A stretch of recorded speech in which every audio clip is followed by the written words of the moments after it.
ನಮಸ್ಕಾರ. ಈ ನ್ಯೂಸ್ ಟಿವಿಗೆ ಸ್ವಾಗತ. ನಾನು ಶ್ರಾವಣಿ. ಮೊದಲಿಗೆ ಹೆಡ್ಲೈನ್ಸ್. ಆರ್ಟಿಒ ಕಚೇರಿಗೆ ನುಗ್ಗಿ ಕಂಪ್ಯೂಟರ್ ಕದ್ದೊಯ್ದ ಕಳ್ಳರು. ಕಳವಿನ ಹಿಂದೆ ರಹಸ್ಯ ಅಡಗಿದೆಯಾ? ವಾಹನಗಳ ನಡುವೆ ಸರಣಿ ಅಪಘಾತ, ಓರ್ವ ಸಾವು. 10 ಪ್ರಯಾಣಿಕರಿಗೆ ಗಂಭೀರ ಗಾಯ. ಬೆಚ್ಚಿ ಬೀಳಿಸುತ್ತಿರುವ ರಾಷ್ಟ್ರೀಯ ಹೆದ್ದಾರಿ ಅಪಘಾತಗಳು. ಮಾಜಿ ಸ್ಪೀಕರ್ ರಮೇಶ್ ಕುಮಾರ್ ಅರಣ್ಯ ಭೂಮಿ ಒತ್ತುವರಿ. ಸರ್ಕಾರದ ಮಟ್ಟದಲ್ಲಿ ಜನವರಿ 2ರಂದು ಉನ್ನತ ಮಟ್ಟದ ಸಭೆ. ಒತ್ತುವರಿ ತರುವ ಬಗ್ಗೆ ಚರ್ಚೆ. ಅರ್ಥಪೂರ್ಣವಾಗಿ ಸಾಧು ಹಬ್ಬ ಆಚರಣೆ. ಸಂಘಟಿತರಾದರೆ ಸಮುದಾಯದವರು ಶಾಸಕರಾಗಬಹುದು. ಚಿತ್ರನಟ ಮುಖ್ಯಮಂತ್ರಿ ಚಂದ್ರು.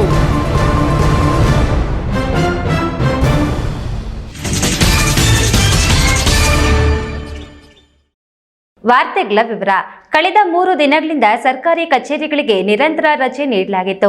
ಈ ಅವಕಾಶವನ್ನೇ ಬಳಸಿಕೊಂಡ ಖತರ್ನಾಕ್ ಕಳ್ಳರು ಆರ್ಟಿಒ ಕಚೇರಿಗೆ ನುಗ್ಗಿ ಕಂಪ್ಯೂಟರ್ಗಳ ಕಳ್ಳತನ ಮಾಡಿದ್ದಾರೆ.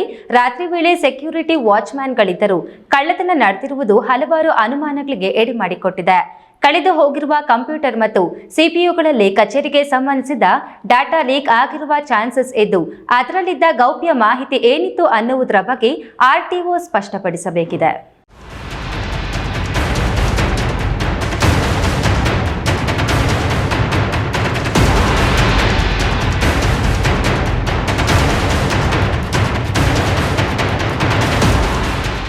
ಹೌದು, ಕಳೆದ 3 ದಿನಗಳಿಂದ ನಿರಂತರವಾಗಿ ಸರ್ಕಾರಿ ರಜೆ ಇದ್ದ ಕಾರಣ ಕಚೇರಿಗಳ ಕಡೆ ಯಾರೂ ಬರುವುದಿಲ್ಲ ಅನ್ನೋ ದೃಢವಾದ ನಂಬಿಕೆ ಮೇಲೆ ಕಳ್ಳರು ಕೈಚಳಕ ತೋರಿಸಿದ್ದಾರೆ.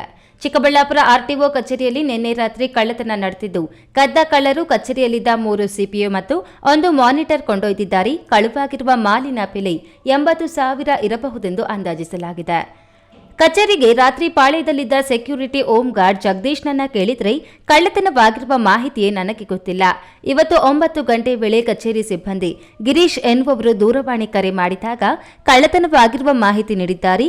ನಾನು ಡ್ಯೂಟಿಯಲ್ಲಿ ರಾತ್ರಿ ಕಚೇರಿ ಸುತ್ತ ನೋಡಿ ನಂತರ ಮಾಮೂಲಿಯಂತೆ ಮಲಗಿಬಿಟ್ಟಿದ್ದೆ ಎಂದಿದ್ದಾರೆ. ಸಾಯಂಕಾಲ 6 ಗಂಟೆಗೆ ರಾಮಾಂಜಿ ಬಂದಿದ್ದ. ನಾನು 7:30 ನಾನು ಬಂದೆ. ಇದೆಲ್ಲ ವಾಚ್ ಮಾಡಬೇಕಾಯ್ತಲ್ಲ ಬಂದ್ಮೇಲೆ ಎಲ್ಲ ವಾಚ್ ಮಾಡಿ ಬೀಗ ಹಾಕ್ತೀವಿ ಸರ್. ಅದು ಬೀಗ ಹೆಂಗಿರುತ್ತೋ ಹಂಗೆ ಇರುತ್ತೆ. ಇದು ತೆಗಿಯೋದು ಯಾವ ಕಾರಣಕ್ಕೆ ತೆಗಿಯಲ್ಲ. ಇಲ್ಲ ಸರ್, ನಮಗೆ ನಮ್ಮ ಡ್ಯೂಟಿ ಮನೆಗೆ ಹೋದ್ಮೇಲೆ ನಮ್ಗೆ ಫೋನ್ ಮಾಡಿದ್ರು, ಗಿರೀಶ್ ಅಂತ, ಹಿಂಗಾಗಿದೆ ಸಾಹೇಬ್ರು ಕರೀತಾರೆ, ಕಲ್ತಾನ ಆಗಿದೆ ಬಾಪ ಅಂದ್ರು. ಹಂಗೆ ಬಂದ್ಬಿಟ್ಟೆ ನಾನು. ಅದೇನು ಸಿಸ್ಟಮ್ ಹೋಗೈತೆ ಅಂತ ಅಷ್ಟೇ ಅಂದಿದ್ದು ನಾನು. ಇನ್ನು ಆರ್ಟಿಒ ಸಹ ಕಳ್ಳತನ ನಡೆದಿರುವ ಮಾಹಿತಿ ಬಗ್ಗೆ ತಿಳಿಸಿದ್ದು, ಈಗಾಗಲೇ ಪೊಲೀಸರಿಗೆ ದೂರು ನೀಡಲಾಗಿದೆ. ನಾವು ವಾಚ್ಮ್ಯಾನ್ಗಳ ವಿಚಾರಣೆ ಮಾಡಿಲ್ಲ. ಪೊಲೀಸರೇ ಅವರನ್ನ ವಿಚಾರಣೆ ಮಾಡುತ್ತಾರೆ.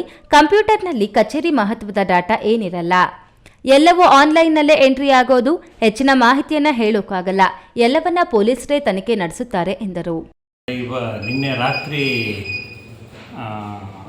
ನಮ್ಮ ಕಚೇರಿಯಲ್ಲಿ, ಅಂದರೆ ನಿನ್ನೆ ರಾತ್ರಿಯಿಂದ ಇವತ್ತು ಬೆಳಿಗ್ಗೆ ಹೆಚ್ಚು ಕಮ್ಮಿ ಕಚೇರಿಯಲ್ಲಿ ಕಳ್ತನ ಆಗಿದೆ. 3 CPU ಹಾಗೂ 1 ಮಾನಿಟರ್ ಕಳೆದೋಗಿದೆ ಅಂತ ಗೊತ್ತಾಗಿದೆ. ಪೊಲೀಸವ್ರಿಗೆ ಇಮಿಡಿಯೇಟಾಗಿ ತಿಳಿಸಿದ್ದೀವಿ ನಾವು ಬೆಳಿಗ್ಗೆ. ಅವ್ರು ಬಂದು ಮಾಜಾರೆಲ್ಲ ಮಾಡಬೇಕಂತ ಇದು ಮಾಡಿದ್ದಾರೆ.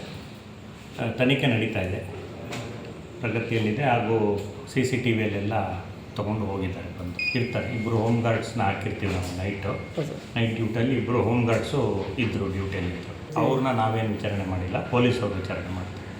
ಇಲ್ಲ, ತನಿಖೆ ಮುಗಿಯೋವರೆಗೂ ಯಾರಿಗೂ ಏನು ಹೇಳ್ಬಾರ್ದು ಅಂತ ಪೊಲೀಸರು ಹೇಳ್ತಾರೆ. ಕಚೇರಿಯಲ್ಲಿ ಕಂಪ್ಯೂಟರ್ ಹೊರತುಪಡಿಸಿ ಬೇರೆ ಬೆಲೆ ಬಾಳುವ ವಸ್ತುಗಳು ಇದ್ವು. ಆದರೆ ಕಳ್ಳರು ಕೇವಲ ಕಂಪ್ಯೂಟರ್ ಸಿಪಿಯುಗಳನ್ನು ಮಾತ್ರ ಕದ್ದುಕೊಂಡು ಹೋಗಿರುವ ಉದ್ದೇಶವೇನು? ಕಚೇರಿಗೆ ನಂಟಿರುವ ಯಾರಾದರೂ ಈ ಕೆಲಸ ಮಾಡಿದ್ದಾರಾ ಅಥವಾ ಮಾಡಿಸಿದ್ದಾರಾ ಎಂದು ಹಲವು ಊಹಾಪೋಹಗಳಿಗೆ ದಾರಿ ಮಾಡಿಕೊಟ್ಟಿದೆ. ಕ್ಯಾಮರಾ ಪರ್ಸನ್ ಅಶ್ವಥ್ ಜೊತೆ KS ನಾರಾಯಣಸ್ವಾಮಿ, ಈ news TV, Chikkaballapur.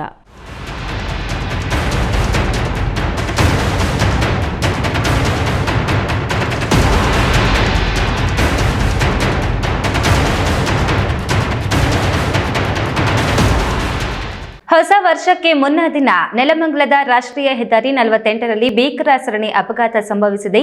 Passenger auto, car ಮತ್ತು ಲಾರಿ ವಾಹನದ ಮಧ್ಯೆ ಸರಣಿ ಅಪಘಾತ ಸಂಭವಿಸಿ ಓರ್ವ ಸಾವನ್ನಪ್ಪಿದ್ದು, ಹಲವಾರು ಪ್ರಯಾಣಿಕರಿಗೆ ಗಂಭೀರ ಗಾಯಗಳಾಗಿರುವ ಘಟನೆ ನೆಲಮಂಗಲ ಬಳಿಯ ರಾಷ್ಟ್ರೀಯ ಹೆದ್ದಾರಿ 48ರ ಎಡೇಹಳ್ಳಿ ಬಳಿ ಸಂಭವಿಸಿದೆ.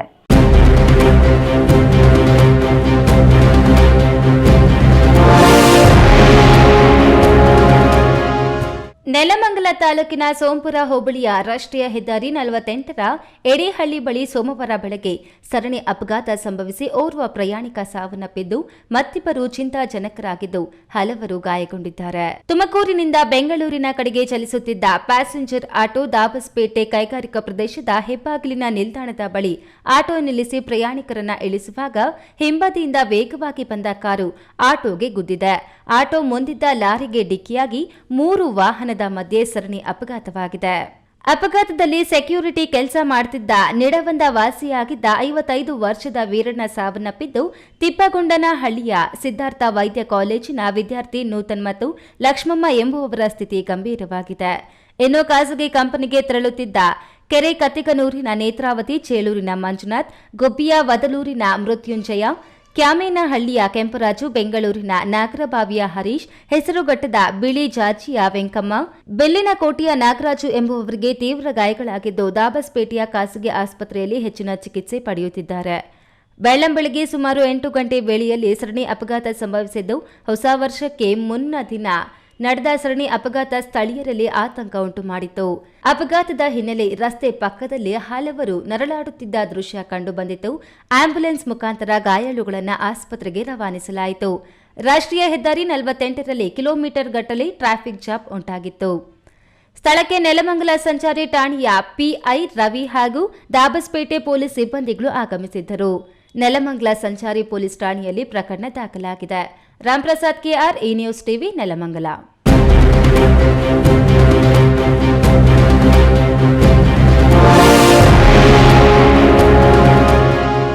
ಭಾರೀ ಸದ್ದು ಮಾಡುತ್ತಿರುವ ಅರಣ್ಯ ಒತ್ತುವರಿ ಈಗ ಕೋಲಾರ ಜಿಲ್ಲೆಯಿಂದ ಬೆಂಗಳೂರಿಗೆ ಶಿಫ್ಟ್ ಆಗಿದೆ. ಮಾಜಿ ಸ್ಪೀಕರ್ ಕಾಂಗ್ರೆಸ್ನ ಪ್ರಭಾವಿ ಮುಖಂಡ ರಮೇಶ್ ಕುಮಾರ್ ಅವರು ಶ್ರೀನಿವಾಸಪುರ ತಾಲೂಕಿನಲ್ಲಿ ಸುಮಾರು 60 ಎಕರೆ ಭೂಮಿ ಒತ್ತುವರಿ ಮಾಡಿಕೊಂಡಿದ್ದಾರೆಂಬ ಹಿನ್ನೆಲೆಯಲ್ಲಿ ಹೈಕೋರ್ಟ್ ಆದೇಶ ನೀಡಿದ್ದರೂ ಜಿಲ್ಲಾಡಳಿತ ಮೀನಾಮೇಷ ಎಣಿಸುತ್ತಿದ್ದು, ಈಗ ಜನವರಿ 2ರಂದು ಉನ್ನತ ಮಟ್ಟದ ಅಧಿಕಾರಿಗಳ ಸಭೆ ಬೆಂಗಳೂರಿನಲ್ಲಿ ಆಯೋಜನೆ ಮಾಡಲಾಗಿದೆ.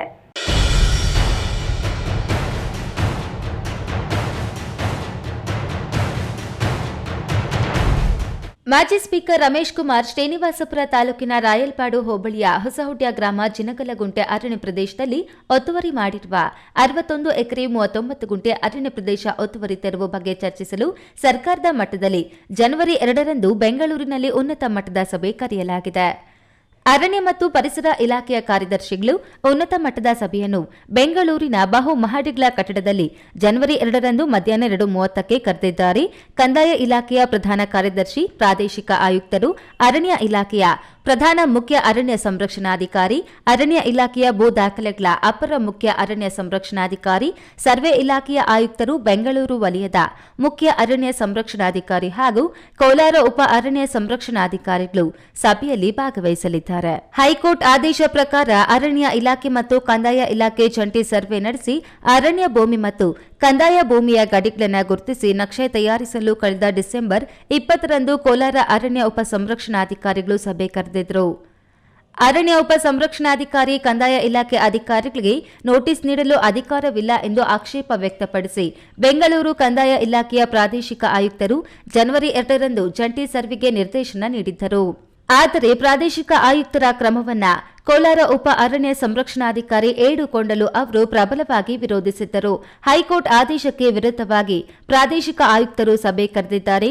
ಒಂದು ವೇಳೆ ಪ್ರಾದೇಶಿಕ ಆಯುಕ್ತರ ನಿರ್ದೇಶನ ಪ್ರಕಾರ ಸರ್ವೆ ನಡೆದರೆ ಅದು ಅರ್ಜಿದಾರರಾದ ರಮೇಶ್ ಕುಮಾರ್ ಅವರಿಗೆ ಅನುಕೂಲವಾಗುತ್ತದೆ ಎಂದು ಆಕ್ಷೇಪ ವ್ಯಕ್ತಪಡಿಸಿ ಉಪ ಅರಣ್ಯ ಸಂರಕ್ಷಣಾಧಿಕಾರಿ ಏಡುಕೊಂಡಲು ಅವರು ಅರಣ್ಯ ಇಲಾಖೆಯ ಪ್ರಧಾನ ಸಂರಕ್ಷಣಾಧಿಕಾರಿಗಳಿಗೆ ಪತ್ರ ಬರೆದಿದ್ರು. ಇದರಿಂದಾಗಿ ಪ್ರಾದೇಶಿಕ ಆಯುಕ್ತರು ಜಂಟಿ ಸರ್ವೆ ನಡೆಸಲು ಜನವರಿ 2ರಂದು ದಿನಾಂಕ ನಿಗದಿಪಡಿಸಿದ್ದು ಅರಣ್ಯ ಇಲಾಖೆ ತೀವ್ರ ಆಕ್ಷೇಪ ವ್ಯಕ್ತಪಡಿಸಿದ ಹಿನ್ನೆಲೆ ಮುಂದೂಡಲಾಗಿದೆ.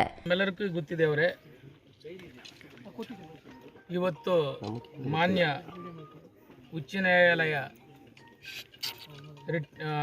ಆದೇಶ ರಿಟ್ ಪಿಟಿಷನ್ ನಂಬರು 1290 ಕೋಲಾರ ಅವರಿಗೆ ಮತ್ತೆ ಪಿಟಿಷನರ್ ಅವರು ಏನಿದ್ದಾರೆ ಅವ್ರಿಗೆ ನೋಟಿಸ್ ಕೊಟ್ಟು ಜಂಟಿ ಸರ್ವೆ ಕಾರ್ಯ ನಡೆಸಿ ಒತ್ತುವರಿಗೆ ಸಂಬಂಧಪಟ್ಟ ಸರ್ವೆ ಮಾಡಿ ಅಂತ ಹೇಳಿದರು. ಅದಕ್ಕೆ ಸಂಬಂಧಪಟ್ಟ ನಾವು ಅರಣ್ಯ ಇಲಾಖೆಯವರು ನಮ್ಮ ಸಿಬ್ಬಂದಿ ಜೊತೆಗೆ ಮತ್ತು ಅರಣ್ಯ ಇಲಾಖೆಗೆ ಸಂಬಂಧಪಟ್ಟ ಏನು ಸರ್ವೆ ವಿಂಗ್ ಏನಿದೆಯೋ ವರ್ಕಿಂಗ್ ಪ್ಲಾನ್ ವಿಂಗು ನಾವೆಲ್ಲ ಬಂದಿದ್ದೀವಿ. ಸತೀಶ್, ಈ ನ್ಯೂಸ್ ಟಿವಿ, ಕೋಲಾರ.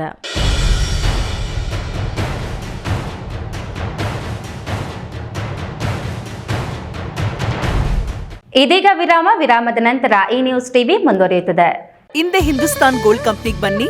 ತಾವು ಅಡ ಇಟ್ಟಿರೋ ಚಿನ್ನವನ್ನ ತಕ್ಷಣ ಬಿಡಿಸಿ ಇಂದಿನ ಆನ್ಲೈನ್ ಬೆಲೆಗೆ ಕೊಂಡ್ಕೊಂಡು ಕೂಡಲೇ ಬಾಕಿ ಹಣನ ನಿಮ್ ಕೈ ಕೊಡ್ತಾರೆ. ನಿಮ್ಮ ಕನಸಿನ ಸಾಕಾರಕ್ಕೆ ಜೊತೆ ಆಗ್ತಾರೆ. ಹಿಂದೂಸ್ತಾನ್ ಗೋಲ್ಡ್ ಕಂಪನಿ, ಇದು ನಿಮ್ಮ ಕಂಪನಿ ಅಲ್ಲ, ನಮ್ಮೆಲ್ಲರ company. Hindustan gold company, it's your company. Kaveri borewell ಕೊರೆಸುವ ನಮ್ಮ ಆತ್ಮೀಯ ರೈತ ಬಾಂಧವರಿಗೆ 2% ಹಣವನ್ನು ರಿಯಾಯಿತಿ ಕೊಡುತ್ತೇವೆ. ಬೋರ್ವೆಲ್ ಕೊರೆಸುವಾಗ ನೀರು ಬಾರದಿದ್ದಲ್ಲಿ ಅಥವಾ ಬೋರ್ವೆಲ್ ಫೇಲ್ಯೂರ್ ಆದಲ್ಲಿ 25% ಹಣವನ್ನು ರಿಯಾಯಿತಿ ಕೊಡುತ್ತೇವೆ. Transport charge, meal charge, welding charge, collar charge, cab charge ಸೇರಿದಂತೆ ಇನ್ನಿತರ ಯಾವುದೇ ಚಾರ್ಜ್ಗಳು ಇರುವುದಿಲ್ಲ.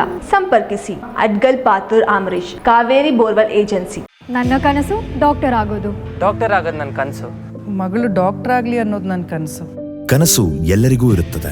ಇಂಕ ಡಾಕ್ಟರ್ ಓಡ್ಪಂದು ಭಾರಿ ಆಸೆ ಉಂಡು. ಮೆಡಿಕಲ್ ಓದೋಣ ನಡ ಸ್ವಪ್ನ. ಮಾ ಕಸುಚ್ ಎಕ್ಕ ಸಪನ ಡಾಕ್ಟರ್ ಜಾವ್ ಕಾಮೂಣ. ಕನಸು ಎಲ್ಲೆಲ್ಲೂ ಇರುತ್ತದೆ. ಮೆಡಿಕಲ್ ಓದುವುದು ನನ್ನ ಕನಸು. ನನ್ನ ಮಗನು ಡಾಕ್ಟರ್ ಆಗ್ಬೋದೇನ್ರಿ? ನನ್ನ ಕನಸು ಡಾಕ್ಟರ್ ಆಗೋದು. ಕನಸು ಎಲ್ಲರ ಹಕ್ಕು.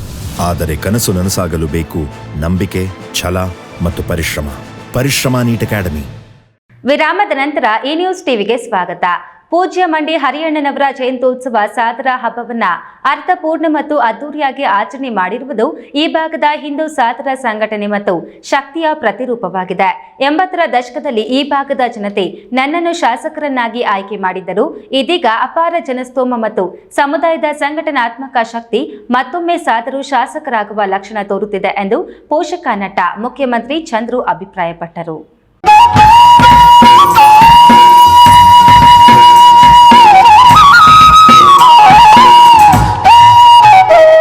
ಗೌರಿಬಿದನೂರು ನಗರದ ವೀರಂಡಹಳ್ಳಿಯಲ್ಲಿನ ಹಿಂದೂ ಸಾದರ ಕ್ಷೇಮಾಭಿವೃದ್ಧಿ ಸಂಘದ ಆವರಣದಲ್ಲಿ ಭಾನುವಾರ ಸಮುದಾಯದ ಸಂಸ್ಥಾಪಕ ಅಧ್ಯಕ್ಷರಾದ ಪೂಜ್ಯ ಶ್ರೀ ಮಂಡಿ ಹರಿಯಣ್ಣನವರ ಜಯಂತ್ಯೋತ್ಸವದ ಅಂಗವಾಗಿ ಆಯೋಜಿಸಿದ್ದ ಸಾದರ ಹಬ್ಬ ಅದ್ದೂರಿಯಾಗಿ ನಡೆಯಿತು.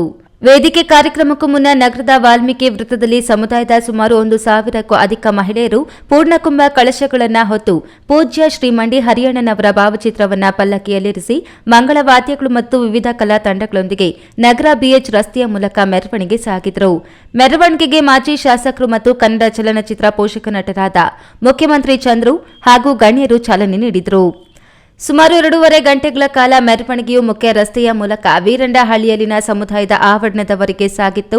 ಸ್ಥಳೀಯ ಶಾಸಕ ಕೆಎಚ್ ಪುಟ್ಟಸ್ವಾಮಿಗೌಡ, ಸಮುದಾಯದ ಹಿರಿಯರು ಹಾಗೂ ಗಣ್ಯರು ಪೂಜ್ಯ ಶ್ರೀ ಮಂಡಿ ಹರಿಯಣ್ಣನವರ ಭಾವಚಿತ್ರ ಅನಾವರಣಗೊಳಿಸಿ ಪುಷ್ಪಾರ್ಚನೆ ಮಾಡಿ ವೇದಿಕೆಯತ್ತ ಸಾಗಿದರು.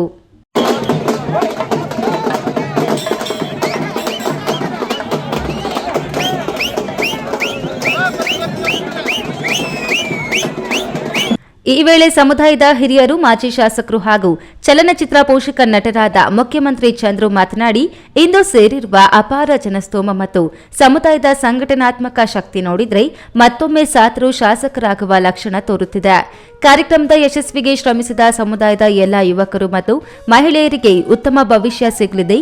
ಶೀಘ್ರದಲ್ಲೇ ಎಲ್ಲ ಗಣ್ಯರ ಸಹಕಾರದಿಂದ ಬೃಹತ್ ಸಮುದಾಯ ಭವನವನ್ನು ನಿರ್ಮಾಣ ಮಾಡುವ ಗುರಿ ನಮ್ಮೆಲ್ಲರದ್ದಾಗಿದೆ ಎಂದು ಹೇಳಿದರು. ಇವತ್ತಿನ ರಾಜಕೀಯಕ್ಕೆ ಕನ್ನಡಿ ಹಿಡಿದಾಗೆ ಈ ತಾಲೂಕಿನ ನಮ್ಮ ಯಾರು ಅಧ್ಯಕ್ಷರು ವೇಣುಗೋಪಾಲ್ ರವರ ಮುಖಂಡತ್ವದಲ್ಲಿ, ರವಿಕುಮಾರ್ ಅವರ ಮಾರ್ಗದರ್ಶನದಲ್ಲಿ ಅರ್ಥಪೂರ್ಣವಾಗಿದೆ. ಯಾಕೆ ಅಂತಂದ್ರೆ ಇವತ್ತಿನ ರಾಜಕಾರಣ ಹೇಗೆ ಅಂತಂದ್ರೆ ಅನುಕೂಲವನ್ನು ಸುಖವಾಗಿರೋರು ಕೆಲವರು, ಕಷ್ಟ ಇರೋರು ಅನುಕೂಲ ಇಲ್ಲದೆ ಇರ್ತಕ್ಕಂಥ ಪರಿಸ್ಥಿತಿ ಮಾಡಿದ್ದೀರಾ. ಬೆಳಗ್ಗೆಯಿಂದ ಕಷ್ಟ ಬಿದ್ದು ಕಳಸ ಹೊತ್ಕೊಂಡು ಬೆವರರಿಸಿ ಬಂದವ್ರಿಗೆ ಊಟನೂ ಸಿಕ್ತೋ ಇಲ್ವೋ, ಜಾಗನೂ ಸಿಕ್ಲಿಲ್ಲ. ನೀವೇನು ಅಲ್ಲಿದೆ ಬಂದು ಕುಂತಿರೋರು ಮುಂದ್ಗಡೆ ಹಿಂದ್ಗಡೆ ಇರೋಲ್ಲ, ಬಹಳ ಬೆನಿಫಿಟ್ ಪಡ್ಕೊಂಡ್ರೆ ಅಂತ ಇವತ್ತು ರಾಜಕಾರಣವೂ ಹಂಗೆ ಆಗಿದೆ. ಏನೋ ಕೆಲಸ ಮಾಡದೇ ಇರೋರು ಸ್ಥಾನದಲ್ಲಿದ್ದೀವಿ ನಮ್ಮಂಥವ್ರು. ಕೆಲಸ ಮಾಡೋರು ಇನ್ನೂ ವಿಧಾನಸೌಧದ ಆಚೆ ಕಡೆನೇ ಓಡಾಡ್ತಾವ್ರೆ. ಹಂಗಾಗಿ ಬಹಳ ಅರ್ಥಪೂರ್ಣವಾದ ರಾಜಕೀಯದ ಕೆಲಸವನ್ನು ಮಾಡಿದ್ದೀರಾ ನೀವು. ಧನ್ಯವಾದಗಳು. ಗೊತ್ತಿದ್ದು ಮಾಡಿದ್ರು, ಗೊತ್ತಿಲ್ಲದೆ ಮಾಡಿದ್ರು ಗೊತ್ತಿಲ್ಲ. ಶಾಸಕ ಕೆಎಚ್ ಪುಟ್ಟಸ್ವಾಮಿಗೌಡ ಮಾತನಾಡಿ, ಕ್ಷೇತ್ರದಲ್ಲಿ ಯಾರೇ ಶಾಸಕರಾಗಿ ಆಯ್ಕೆಯಾಗಲು ಹಿಂದೂ ಸಾದರ ಬೆಂಬಲ ಅತ್ಯವಶ್ಯಕ ಎಂಬುದು ಈ ಸಂಘಟನಾತ್ಮಕ ಶಕ್ತಿಯಿಂದ ತಿಳಿಯುತ್ತದೆ. ನಿಮ್ಮ ಸಮುದಾಯದ ಸಂಪೂರ್ಣ ಬೆಂಬಲದಿಂದಲೇ ನಾನು ಈ ಕ್ಷೇತ್ರದ ಶಾಸಕನಾಗಿ ಆಯ್ಕೆಯಾಗಲು ಸಹಕಾರಿಯಾಗಿದೆ. ಸಮುದಾಯದ ಸಂಸ್ಥಾಪಕ ಅಧ್ಯಕ್ಷರಾದ ಮಂಡಿ ಹರಿಯಣ್ಣನವರ ಜಯಂತ್ಯೋತ್ಸವವನ್ನು ಇಷ್ಟು ಅರ್ಥಪೂರ್ಣ ಮತ್ತು ಅದ್ದೂರಿ ಆಚರಣೆ ಮಾಡಿರುವುದು ನಿಮ್ಮಲ್ಲಿನ ಶಿಸ್ತು, ಸಂಯಮ ಮತ್ತು ಸಂಘಟನಾತ್ಮಕ ಶಕ್ತಿಯನ್ನ ತೋರುತ್ತದೆ ಎಂದರು. ಸಾಧನ ಸಮಾಜ ಅಂದರೆ ಒಂದು ಸುಸಂಸ್ಕೃತವಾದಂಥ ಒಂದು ಸಮಾಜ ಇದು. ಈಗ ನಾವೆಲ್ಲ ಕೇಳ್ಪಟ್ಟಿದ್ದೀವಿ, ಈ ಕಡೆ ಹೋದರೆ ವ್ಯವಸಾಯ ಮಾಡ್ತಾರೆ, ವ್ಯವಸಾಯ ಒಕ್ಕಲು ಕುಟುಂಬ ಅಂದ್ಬಿಟ್ಟು ಒಕ್ಕಲಿಗರೆಲ್ಲ ಏನಂತಾರೆ, ನಮ್ಮ ಸಮಾಜಕ್ಕೆ ಸಂಬಂಧಪಟ್ಟವರು ಅಂತಾರೆ. ಈ ಕಡೆ ಹೋದಾಗ ಲಿಂಗಾಯತ ಏನು ಮಾಡ್ತಾರೆ, ಮಾಂಸಾಹಾರ ತಿನ್ನಲ್ಲ, ಇವರೆಲ್ಲ ನಮಗೆ ಸಂಬಂಧಪಟ್ಟವರು ಅಂತಾರೆ. ಆದರೆ ಇವೆರಡೂ ತಪ್ಪು. ಸಾಧನ ಸಮಾಜ ಅನ್ನೋದು ಒಂದು ವಿಶಿಷ್ಟವಾದಂಥ ಸಂಪ್ರದಾಯ ಇಟ್ಕೊಂಡು ಬಂದಿರತಕ್ಕಂಥ ವಿಶಿಷ್ಟವಾದಂಥ ಸಮಾಜ ಇದು. ಅದನ್ನು ಮಂಡಿ ಹರಿಯಣ್ಣಂಥ ಹಿರಿಯರು ಕೂಡ 120 ವರ್ಷಗಳ ಹಿಂದೆನೆ ಈ ಸಮಾಜಕ್ಕೆ ಒಂದು ಬುನಾದಿಯನ್ನು ಹಾಕಿಕೊಟ್ಟಂಥವ್ರು. ಪೂಜ್ಯ ಮಂಡಿ ಹರಿಯಣ್ಣವರು ಅಂದರೆ ನಿಜವಾದ ಸಂತರು ಅಂತ ಹೇಳ್ಬೋದು. ವ್ಯವಹಾರ ಮಾಡ್ಕೊಂಡಿದ್ರು ಕೂಡ 120 ವರ್ಷಗಳ ಹಿಂದೆನೆ ವಿದ್ಯೆಗೆ ಎಂಥ ಮಹತ್ವ ಇದೆ ಅಂತ ಗೊತ್ತಿತ್ತು, ವಿದ್ಯೆಯ ಶಕ್ತಿ ಏನು ಅಂತ ಅವರಿಗೆ ಗೊತ್ತಿತ್ತು. ಕಾರ್ಯಕ್ರಮದಲ್ಲಿ ಸಮುದಾಯದ ಹಿರಿಯರಾದ ಎಂ ರಾಮಯ್ಯ ಮತ್ತು ಎಎಂ ರಾಮಮೂರ್ತಿರವರಿಗೆ ಪೂಜ್ಯ ಮಂಡಿ ಹರಿಯಣ್ಣ ಪ್ರಶಸ್ತಿ ನೀಡಿ ಗೌರವಿಸಿದರು. ವೇದಿಕೆಯಲ್ಲಿ ಸಮುದಾಯದ ಕೇಂದ್ರ ಸಂಘದ ಅಧ್ಯಕ್ಷರಾದ ಡಿಇ ರವಿಕುಮಾರ್, ಮಾಜಿ ಶಾಸಕ ಎನ್ಎಚ್ ಶಿವಶಂಕರ್ ರೆಡ್ಡಿ, ಮುಖಂಡರಾದ CR Narasimhamurthy, NM Ravinarayana Reddy, PN Keshavareddy, captain MM Harish, Ravishankar R Venugopal ಸೇರಿದಂತೆ ಇತರ ಗಣ್ಯರು ಮಾತನಾಡಿದರು. Pradeep, E news TV, Gauribidanur. ಜಿಲ್ಲೆಯ ಜಿಲ್ಲಾ ಕೇಂದ್ರ ಚಿಕ್ಕಬಳ್ಳಾಪುರ ನಗರದ ಬಿಬಿ ರಸ್ತೆಯ ಪಾದಾಚಾರಿಗಳ ರಸ್ತೆಯನ್ನೇ ಹೋಟೆಲ್ ಮಾಡಿಕೊಂಡು ತಿಂಡಿ ಬಂಡಿಗಳನ್ನು ಇಟ್ಟುಕೊಂಡು ಪಾದಾಚಾರಿ ಮಾರ್ಗವನ್ನು ಒತ್ತುವರಿ ಮಾಡಿಕೊಂಡು ವಾಹನ ಸಂಚಾರಕ್ಕೆ ಸಂಚಕಾರ ತರುತ್ತಿದ್ದರೂ ನಗರಸಭೆ ಅಧಿಕಾರಿ ಕಂಡು ಕಾಣದಂತೆ ವರ್ತಿಸುತ್ತಿದ್ದಾರೆ. ಸಂಚಾರಿ ಪೊಲೀಸರು ಇದರ ಬಗ್ಗೆ ಕ್ರಮ ತೆಗೆದುಕೊಂಡಂತೆ ಕಾಣುತ್ತಿಲ್ಲ. ಅದೆಲ್ಲಿ ಯಾವ ರಸ್ತೆ ಅಂತೀರಾ? ಈ ಸುದ್ದಿ ನೋಡಿ.